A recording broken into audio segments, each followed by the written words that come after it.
투자 부진에 대해서 토론하고 있으니까 이 문제에 국한해서 좀 말씀도 하시죠. 대표님 반론하시겠습니까?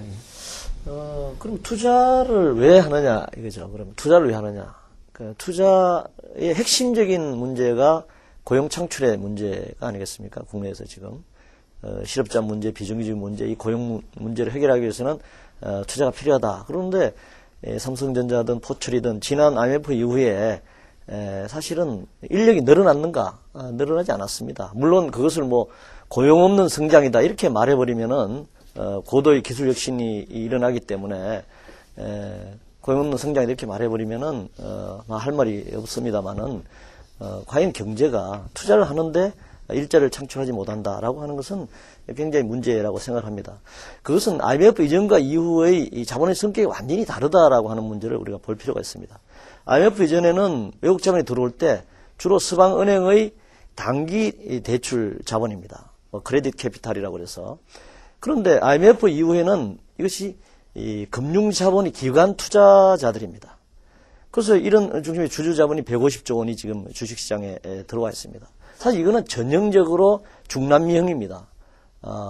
멕시코나 이 브라질 같은 경우가 은행 자본을 거의 8, 90%를 장악하고 있는 것이죠. 그러니까 당연하게 대주주의 이익을 대변하는 쪽으로 이 금융자본의 이익을 대변하는 쪽으로 갈 수밖에 없다라고 하는 겁니다. 설비 투자가 높았다 그러는데 지금 투자율이 37, 38% 수준에서 현재 25% 평균적으로 우리나라 전체로 보면은 25%를 하락했는데 사실 중소기업을 얘기하자면 중소기업이 돈이 없지 않습니까? 당연하게 은행의 대출을 통해서 투자를 해야 되는 것인데 그 은행이 중소기업에 투자할 수 있도록 돈을 대출해주지 않는다라고 하는 것은 명백한 현실입니다. 그렇기 때문에 물론 투자가 이루어지죠. 투자가 이루어지는데 그 투자가 어떤 투자인가 하는 문제, 그 투자의 결과 과실이 그 순이익이 어떻게 돌아가는가라고 하는 문제는 경제 본질적인 문제가 특히 다수의 노동자 그리고 가계 일반 국민 경제에 어떻게 기여하는가 하는 측면에서는 IMF 이유가 훨씬 더 악화되고 있다 그렇게 생각합니다. 제가 보기에는 사실 그 수출이 35% 증가다. 그래서 상당히 경제가 외형적으로 좋아 보인다. 맞습니다. 그렇게 본다면 IMF 때처럼 달러가 없어가지고 경제가 무너지고 그 다음에 그 부도가 나는 그런 위기는 절대로 아닙니다. 근데 문제는 지금 내면적으로 일부 대기업 중심으로 좀 산업이 살아나서 수출이 되는 거지 이게 일반 민생 경제와 연관된 중소기업 경제가 살아난 것은 아니다 하는 얘기입니다. 지금 수출 35%의 경우에 가장 문제가 뭐냐면은 뭐 정보통신 산업이라든가 또는 뭐 자동차라든가 일부 산업에 편중돼 있고요. 그 다음에 그것도 우리나라가 부품 산업이 발전되지 않기 때문에 외국에서 부품을 많이 사다 쓴다. 그러니까 외형적으로 수출이 늘지만은 그거는 일부 대기업 거기에 돈을 벌어주는 것이지 그것이 일반 근로자들의 일자리를 창출하거나 또는 중소기업에게 일거리를 주거나 그거는 좀 거리가 있다 하는 얘기거든요. 정말 이렇게 수출이 잘 돼서 경제가 정상이다라고 했을 때 중소기업이 제대로 투자를 한다고 했을 때 왜 지금 중소기업들이 몰려있는 공대 나가면 그렇게 지금 고통스러워하느냐. 그다음 왜 그 백화점이나 재래시장 가면은 상인들이 정말 물건 못 팔고 울상을 하고 있느냐. 또 그렇다면 왜 정말 그 대학생들이 한참 희망을 가지고 뛰어다닐 대학생들이 우울하게 대학가에서 고개를 떨고 있어야 하느냐. 이런 면에서 보면은 뭔가 잘못된 거, 안쪽으로, 내면적으로 상당히 뭐가 잘못 진행되고 있다는 건 우리가 좀 인정해야 된다는 얘기죠. 지금 나머지 분들은 하여튼 위기의 근거를 여러 가지로 말씀하셨는데요. 최 소장님 그 지금 말씀들 듣고 어떻습니까? 본의 아니게 우리 이 교수님께 자꾸 이 말씀을 드리게 되는데, 일단 가장 국민들께는 호소력 있게 말씀을 하시거든요. 근데 사실과 좀 달라요. 예를 들어서 일부 산업만 편중되어 있다. 수출 잘 되는 그런 말씀을 하시는데 그렇지 않습니다. 지금 우리나라 5대 수출 품목에 일반 기계류가 올라섰다는 거 지금 우리 국민들 아무도 모릅니다. 기계류라 그러면 수백 수십 종 있습니다. 지금 반도체도 지금 삼성전자나 하이닉스에서 생산하는 거 이외에도 중소기업에서 생산하는 반도체들도 여러 회사들이 수출하고 있습니다. 그리고 그것과 연관된 다른 컨덴서를 붙여서 키트를 만들어서 판달지 그런 것도 중소기업에서 많이 수출하고 있습니다. 그리고 지금 현재 수출 증가율이 품목 중에서 제일 높은 증가율을 보이고 있는 게 일반 기계류입니다. 자동차 부품 이런 거 다 빼고 수송 기계 이런 거 다 빼고 일반 기계류 수출이 그렇습니다. 그리고 이제 그 다음에요. 지금 그 백화점과 재래시장이 어려운 건 뭐 저도 절감합니다. 제가 얼마 전까지 근무했던 회사에서 그 점심을 먹으러 가면 그게 시장통입니다. 시장통에 가면 딱 한 사람이 점심을 먹고 있어요. 저 혼자 가서 점심 먹는 수가 있어요. 직원들하고. 이제 민망해서 이렇게 말을 못 꺼낼 정도로 어렵습니다. 그러나 이제 우리가 다시 생각해야 될 것은 그 엿장수가 60년대 이래로 없어졌습니다. 지금 우리 지금 재래시장 주변에서 먹고 살던 그 작은 가게들 참 큰 문제긴 큰 문제인데 지금 우리 국민소득이 올라가면 올라갈수록 그런 쪽은 사양산업화 돼가고 있습니다. 지금 그 일부의 어떤 그 매장들만 저렇게 부상이 되면서 진짜로 이렇게 급격하게 느는 데는 우리가 또 외면합니다. 이 대형 할인점들이 지금 전국에 속속 이렇게 등장하고 있습니다. 그리고 인터넷 판매도 지금 뭐 잠시 주춤거리기도 하지만은 굉장히 빠른 속도로 증가하고 있습니다. 그건 이제 허 대표님 죄송하게 한 말씀 좀 드리겠습니다. 좀 열암되지만 그 국부 요출 논쟁은 좀 접으시는 게 어떤가 싶습니다. 이거는 제가 과거에 공개해도 될지 모르겠습니다만은 노무현 대통령께서 후보 시절에 그 안에서 그 진보적인 학자들하고 치열하게 논쟁을 벌인 적이 있습니다. 그때 제가 드린 말씀 그대로 드릴게요. 지금 세계적으로 번영하는 나라들 중에서 외자 유치 없이 번영하는 나라 있으면 단 하나라도 좀 꼽아주십시오. 그런 말씀을 드렸습니다. 세계적으로 번영하는 나라들은 공통적으로 외자 유치에 혈안이 되어 있습니다. 즉 다시 말해서 국부 유출에 그만큼 철저하게 봉사하고 있는 겁니다. 그리고 또한 중국조차도 사회주의 국가인 중국조차도 동부 연안에 가장 기업하기 좋은 땅들을 전부 다 외국 자본들한테 심장까지 다 드러내놓고 그 뒤에 중국의 이 번영의 기틀을 다졌습니다. 지금도 외자가 들어온다면 적극 환영합니다. 동구권 국가들은 땅을 내놓고 종잣돈까지 줘가면서 기업을 유치합니다.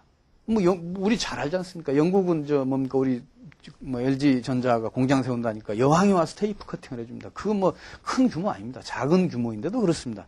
세계 모든 나라 그렇습니다. 그러면 왜 외자 유치가 경제의 번영이 되는가 우리가 한번 생각해 봐야 됩니다.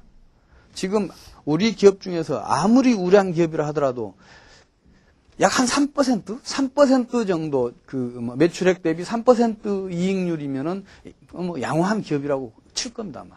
근데 그 중에서 3분의 1 정도가 주주에게 배당이 됩니다. 그것도 잘 안 됩니다. 지금 고배당 기업들만 그런데 그렇다면 외국인이 지배하고 있는 기업도 매출액의 1% 겨우 가져갑니다. 그러나 그런 기업의 부가가치 창출은 매출액의 40% 내외에 이릅니다. 그 사람들은 1% 미만을 가져가면서 우리에게 40% 이상의 국부를 창출해 주는 겁니다. 그래서 고용이 증가하고 그래서 경기가 좋아지는 겁니다. 그래서 죄송한 말씀인데 진짜 국부 유출 이것에 대해서 계속해서 거기에 대해서 문제를 제기하게 되면 우리 경제가 어려워집니다. 경제가 어려워지면은 그 다음에 누가 제일 큰 피해를 입습니까? 경기가 악화되면요 해고를 당해도 못 사는 사람부터 당해요. 경기가 악화되면요 망해도 꼭 영세기업부터 망합니다. 우선 경제는 살리고 봐야 됩니다. 네, 우선 기억해 계셨는데 제가 국부유출론이라는 용어를 쓴 적이 없고 현재 우리나라 경제 위기의 현상을 분석했을 뿐입니다. 그것을 그렇게 용어를 그렇게 두리뭉실 묶어가지고 다른 사람의 논지를 국부유출론이다 이렇게 말씀하시면 안 되고요. 지금 선진국 얘기하셨는데 미국이든 영국이든 일본이든 어느 나라가 이 은행에 그 나라의 은행이라고 하는 은행은 공공적 성격을 가지고 있습니다. 아무리 자본주의 사회라고 하더라도 은행의 이 경제에 있어서 피와 같은 것인데 이것을 외국 자본에 넘겨준다. 그런 나라가 없습니다. 그 중남미 종속형 국가로 간 나라 외에는 없는 겁니다. 예를 들자면 앵글로 섹션형이라고 하는 나라들, 영국을 제외하고 캐나다나 호주나 이런 나라들은 외국계 은행에 대해서 외국 자본 인수를 못하게 하고 있습니다. 미국이나 일본 이런 나라에서 60% 70% 지금 우리 은행이 이번에 해외 매각되면 이게 80% 이상의 외국 자본으로 가는데 이렇게 해서 자본이 들어온다. 이거는 국부 유출론의 문제가 아닙니다. 외국 자본이 들어오죠. 우리나라 투기 자본도 또 나갑니다. 우리보다 못한 나라에 투기하러 나가는 거죠. 그건 자본의 흐름에 관해서는 저는 얘기하는 것은 아닙니다. 그러나 그 경제가 최소한 자기 자생력을 갖고 가려면은 그게 어느 정도 그 자생력을 가지고 있을 때 비닐하우스를 걷어야 되는 것이지 묘정을 뿌려놓고 그냥 걷어놓고 개방화 이거는 곤란하다라고 하는 것이거든요. 그러니까 20, 30대 지금 기업이 우리나라 전체 기업 이익의 8, 90%를 차지하고 있는데 20, 30대 기업이 우리나라 외국인이 거의 장악하고 있지 않습니까? 여기서 고용 창출이 안 되고 있다는 것이 현실입니다. 이번에 예를 들면 중국 얘기하셨는데 중국이 51% 지분을 갖고 외국 자본 받아들이죠. 우리나라처럼 외환은행 같은 론스타, 미국에서는 은행업 자체를 못하는 거예요. 고리대금업자입니다. 사채업자예요, 말하자면. 그래서 외환은행 인수하자마자 외환은행 미국 지사 다 폐쇄됐잖아요. 미국 법으로도. 그 금융주주 자본주의를 신봉하고 있는 미국 같은 나라도 그거는 그렇게 경제를 운영하지 않는다는 것이죠. 그렇게 지금 우리나라 경제가 완전히 산업정책이 아니라 금융정책으로 다 넘어가 버린 상태에서 지금 뭐 수출의 문제, 무슨 기계류의 수출의 문제, 고용 문제 여러 가지 강론적인 문제를 얘기하시는데 큰 흐름은 이미 넘어가고 있다라고 하는 문제를 그 위기를 제가 얘기하는 겁니다. 제가 말씀드리겠습니다. 예.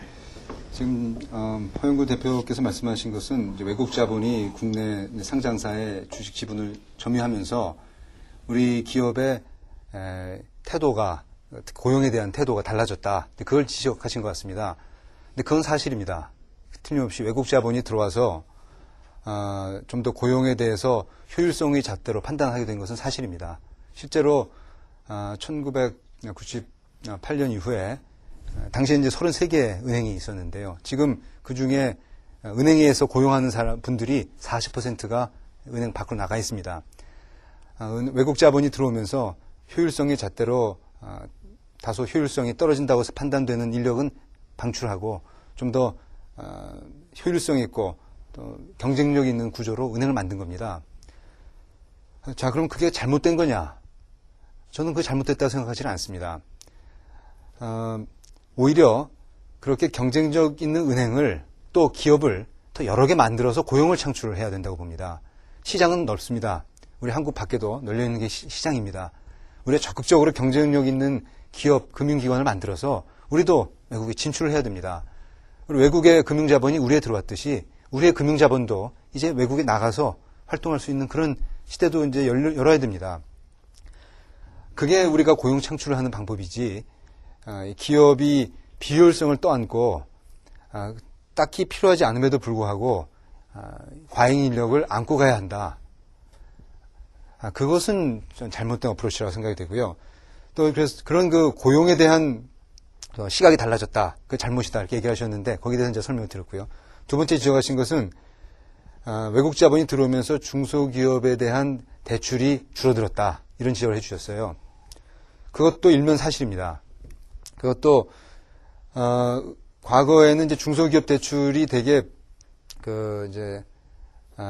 철저한 그런 신용 정보에 의거하지 않고 이루어지는 경우가 많이 있었습니다. 그러다가 최근에 리스크 관리라고 하는 개념이 이제 시중은행에 다 퍼져 있습니다. 어느 시중은행이나 리스크 관리 본부장이 다 있습니다. 그래서 가급적이면 객관적인 방법으로 중소기업의 갚을 수 있는 능력을 측정하려고 애를 쓰고 있습니다. 그 결과로 안 빌려주게 되는 겁니다. 그럼 그게 나쁜 거냐? 저는 그게 발전이라고 봅니다. 그래서 중소기업에게 갈 돈이 줄어드는 것은 너무나 당연한 일이고, 만약 그렇지 않고 계속 정치적인 끈에 의해서, 또 친한 사람에 의해서, 이런 식으로, 이런 관행에 의해서 중소기업 대출을 계속 하다 보면 나중에 결국 그게 은행 부실로 다가오는 거 아니겠습니까? 그 책임은 결국 우리 국민이 져야 되고요. 그래서 저는 그 변화가 있었던 건 어느 정도 사실이나 그것은 오히려 발전이라고 봅니다. 세 번째, 외국 자본이 들어와서 오히려 단기적인 이익에 급급해서 외국의 자본의 단기적인 이익을 위해 투자를 소홀히 했다. 그것은 아까 제가 말씀드린 대로 대기업의 경우에 투자가 소홀하지 않았습니다. 그리고 오히려 지금 외국 자본과 국내 자본의 동향을 보면요, 주식시장에서 오히려 국내 자본이 손바꿈이 더 빠릅니다. 단타 매매는 국내 자본에게 더 많습니다. 그래서 오히려 국내 자본이 더 단기적인 시각을 가지고 있습니다. 오히려 해외 자본은 지금 덩치가 커져서 우리 그 주식시장에서 아주 주요한 영향력을 행사하고 있는 것은 사실이지만 국내 자본보다는 훨씬 덜 자주 움직인다는 점, 이걸 또 강조드리고 싶습니다. 사실적인 측면